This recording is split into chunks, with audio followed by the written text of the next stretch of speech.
کیا شوگر کا مریض دوسروں کو روزہ رکھوا سکتا ہے؟ شوگر کا مریض مستقل مرض کی صورت میں اس کی کیفیت دیکھی جائے گی کہ اگر وہ برداشت کر سکتا ہے،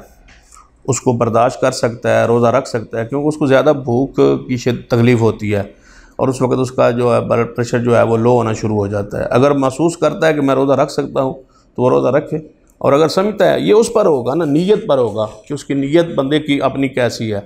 کیونکہ معاملہ تو اللہ کے ساتھ ہے، حساب کتاب تو اللہ کے سامنے دینا ہے نا، فیصلہ اس نے خود کرنا ہے، اجتہاد اس نے خود کرنا ہے،